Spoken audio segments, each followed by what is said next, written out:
Dear students, welcome to the interview for Lecture 5 of our course. We have with us today Professor Nakicenovic, and he's here to answer a few questions for us. Okay, so I'm going to start with the question of if investment requirements are only 50% over business as usual, why are we not already investing, and why is this posing such a challenge? Well, thank you very much for this question. Actually, I think this is a very pertinent question, because one would assume that with the 50% more investment, that's roughly in the range of what we are already spending on subsidies for energy, we would have enough capital to achieve the transformation, but it's not happening. And I think it's a kind of a paradox, if you wish. One of the major reasons why we do not see this investment forthcoming is because we would need business models. Today, the financial sector, when one invests in something, expects to have very fast returns. Within 3 or 4 years, technology has to pay for itself and has to show to become profitable. Now, these technologies are also profitable, the renewable energy efficiency as well, but you need a little bit longer time. So one has to be there for the long haul, and I think our markets are not there for the long haul. So we have a little bit of a mismatch between what the social needs would be, the transformation that would benefit everybody and reduce the cost in the long run, and the fact that in the financial sector, one wants to make relatively fast profits. And this is, I think, a big barrier. So for that, we need institutional change. Yes, there's a bit of a contradiction there then. Yeah. Yes, okay. So in one of the first graphs you showed us with the population rise through the agricultural period to the industrial period, I noticed that in the last period the graph appears to be quite flat, although we know that the population has risen vastly in the past 200 years. So I was wondering why it looked this way. Yeah. Well, you said appeared, and I think that's the key word. It appears to be growing slower, and to an extent this is an artifact of the way I've shown the graphs. I've mentioned in the lecture that it's shown on double log. Vertical scale is logarithmic and horizontal scale is logarithmic.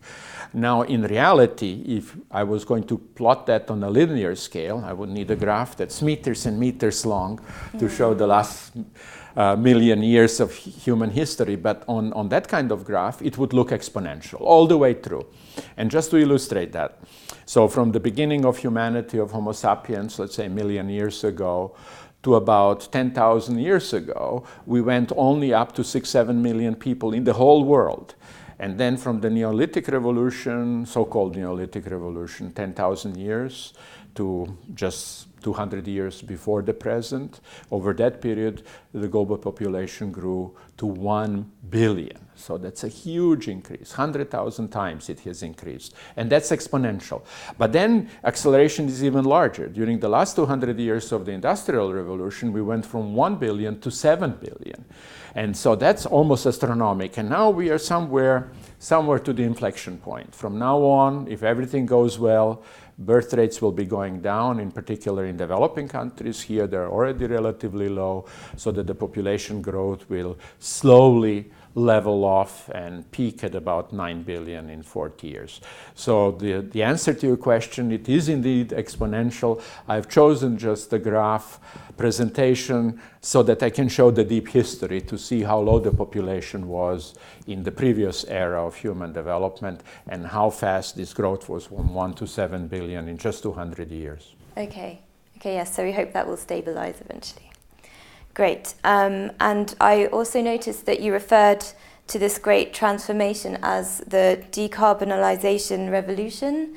And I see that these things are sometimes referred to as transformations and sometimes referred to as revolutions. And I was wondering what you would say the difference was. Yes, I think in fact one has to be a little bit careful with the language, because when we say revolution, very often you think about big upheavals, crowds in the streets, shooting and fighting, abolishment of the systems, and those things are true revolutions that happen often in a short period of time, but then the period afterwards can be long. And so here it's more symbolic. It's an analog in this context. We're talking about a grand transformation transforming the society, and we are saying that's going to be a revolution, but I don't think we really mean it's going to happen in such a short period of time. It's, I think, that will stretch over decades, so I think the coming transformation will also last decades, but it also has another element of revolution in it that I would like to highlight. It's not going to be smooth. Not like the S-shaped vision I've shown you, that green curve in one of the slides in the lecture. It's going to be phases of prosperity interlaced with the phases of depression and stagnation. So in that sense, also it will have some elements of the revolution. But I think that the correct word is the transformation, but we are using the word revolution also to designate the emergence of agriculture, as I've shown in that graph that we talked about, emergence of agriculture and emergence of the industrial society. Okay, yes. We talk about extending access to people who are living in energy poverty currently. This is obviously a very important factor, and I was wondering if this would make the energy transformation more challenging, if we have to make sure that the way that they get access to energy is also sustainable. It is more challenging in the sense that we are really talking about two transformations. The 3 or 3.5 or 4 billion people that do have adequate access, or at least semi-adequate access, they have to decarbonize. But people who do not have the access first have to have access. And in some cases that might even mean going to fossil energy. LPG for cooking is better than traditional biomass. It would have lower emissions, in particular indoor, and indoor pollution is a big problem. So that's it's a double transformation. But what I would like to emphasize from my point of view, and I think that's also in the Flagship Report quite clearly described, is that this is perfectly consistent with efficiency and decarbonization trends. People who do not have access cook with traditional fuels, that's very inefficient. So providing and making efficient stoves would both be a health benefit, would be a benefit for development, but most of all, it would be also an efficiency benefit. That would reduce the emissions of particulates and many of the other substances that are also active climate substances. So it would even have a climate benefit. While it is true, though, that by empowering development through access, one would have economic growth, that would require more energy, that is all true, might lead to also higher emissions. But that's what we want, actually. In this case, this is what we want. We want the development, and once that's achieved, then the transformation that's happening in more prosperous parts of the world, more affluent parts of the world, can occur there as well. So I see it as a holistic approach of one grand transformation. Okay, so all interlinked then.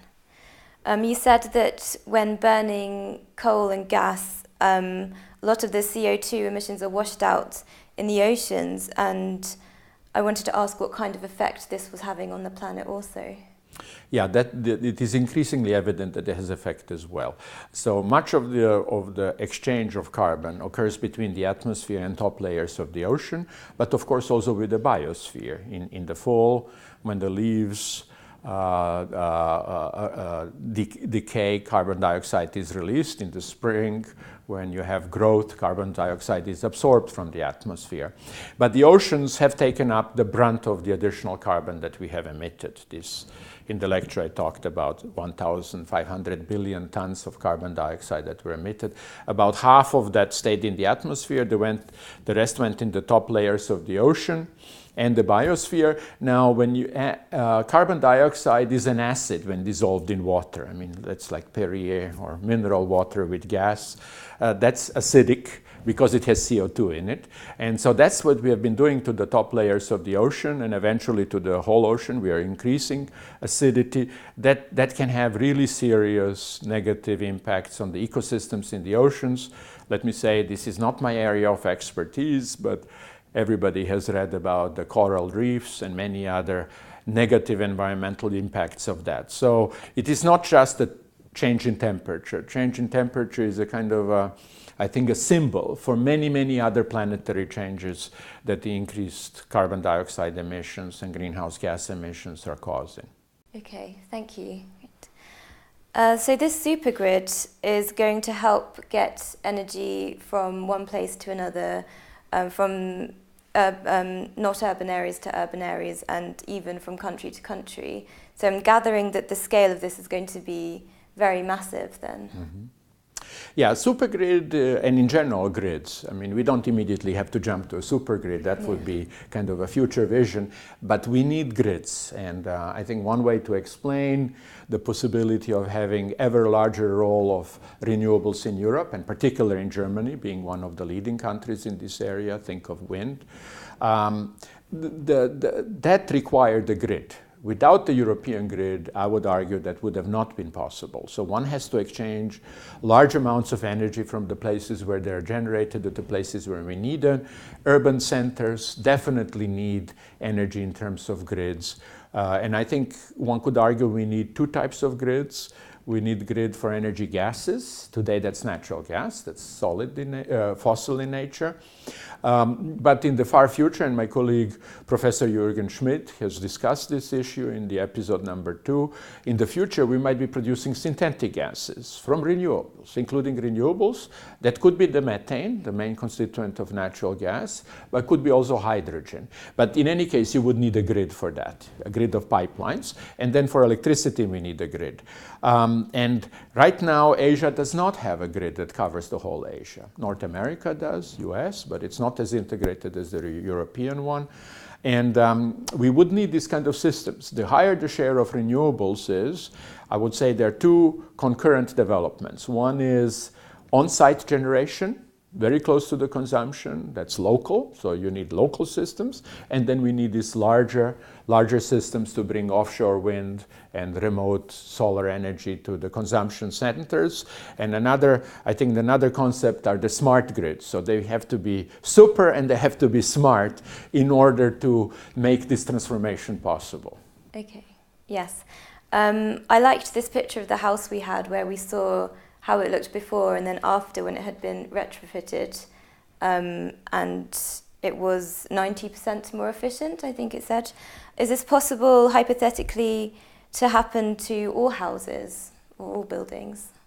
I would argue that it's not just possible, also desirable. But again, we come to the first question, the capital investment. It is exactly the same situation. You have upfront investment in insulation to retrofit the house. That way you improve the thermal integrity of the house. It's beneficial for both heating and cooling, so it's applicable to temperate climates, but also to cold climates, thereby reducing energy needs to negligible amounts. That requires capital, and this is yet another problem, is that very often today people who have to put the upfront capital are not necessarily people who benefit from it. So the person who benefits from the lower energy bill is the society and the tenant, but that's not necessarily the person who owns the house. We have the same dilemma in public buildings. So these are the huge opportunities, but we need institutional arrangements. One of the notions are energy service companies that could mediate between the owners and the people who rent by providing this capital outlay to lower the cost in the long run, because the cost would be lowered. So in principle, it's possible everywhere, but we need a capital for it. It's doable, and maybe we would not do 90% reduction, like in the ideal case I've shown. Maybe we go to 50% reduction. That makes it even more affordable and more profitable in the long run. Yes, at the end of the day, it's an investment. Then. It's an investment decision, but it's with a social benefit, so we need the right institutional arrangements. Yes. Okay, and talking about carbon capture and storage, this is something that you mentioned. I was wondering where it could be stored and whether it would be dangerous to do this, if this is a desirable path to go down. Yeah, this is a difficult question to answer properly. I mean, just in general, I'm not aware of any technologies that are not dangerous. I think we always have some inherent dangers. But carbon capture and storage is perhaps more problematic than any other technologies we've been dealing with. The reason being manifold. One of the dangers of storage is that we might have spontaneous leakage. Now, if the leakage is slow and prolonged, we have ruined the strategy because the CO2 went up in the atmosphere again, and we have gone through the investments, through building the storage capacities for nothing. Basically, we would be wasting things because the climate signal would be back there, but CO2 ended up in the atmosphere. But that's for creeping leakages. What one can imagine more rapid leakage, and because CO2 is heavier than air, it would hug the ground. And if one were there, it could be dangerous because there would be a lack of oxygen. In mining, miners would always, to a coal mine, take a canary bird in the old days to make sure that there is no methane or CO2, that one can actually breathe. This would be an inherent problem. So that's another danger. And the third, I would say, category of dangers is changing the strata under the earth. We do that with conventional oil and gas and coal mining. Adding carbon dioxide under the ground could have the same tectonic effects. So that's a third class of dangers. And this is why many people oppose the idea of storing it in the underground aquifers on land. One option might be under the ocean, in the sea, below the seabed in the ocean. Sleipner platform in North Sea does that, and that might be one of the technologies. For the interim solution, the best would be to avoid emissions altogether. Then we wouldn't need the option. Yeah, so better not to use it at all. I have one last question for you about the 2011 Flagship Report that was published in that year in England. Obviously, in English, I mean. So that was very recent, and I was wondering if you think we've made enough progress so far and if we're going in the right direction. The Flagship Report argues that there are agents of change already today, that things are happening in the direction of achieving a sustainable future. But one has to say it is kind of embryonic. It's the beginning, and it's a long haul. We will need decades to achieve the transformation. The sooner we start, the better. I'm afraid if we postpone it, it might be too late. And so it is essential to nurture these agents of change. That means, affecting lifestyles, human behavior, to right incentives. I am more optimistic about the private sector. I think that once the private sector has the right signals, then the change can occur relatively rapidly toward more sustainable technologies. So we will need a number of processes, and this is why the Flagship Report asks for a proactive state. It asks for a new social contract to go in that direction, to support and nurture the elements of change, the agents of change that are already occurring, and induce others to accept this innovation, to accept the new lifestyle, to accept the new technologies that would bring the sustainable societies in the future. Okay, yes, of course, and we have to stay very positive about everything. And yes, those were all the questions that I had, and thank you very much for your insights. They're very interesting, and I hope that the students enjoyed listening to them. And that was it. Thank you very much. Thank you for the interview.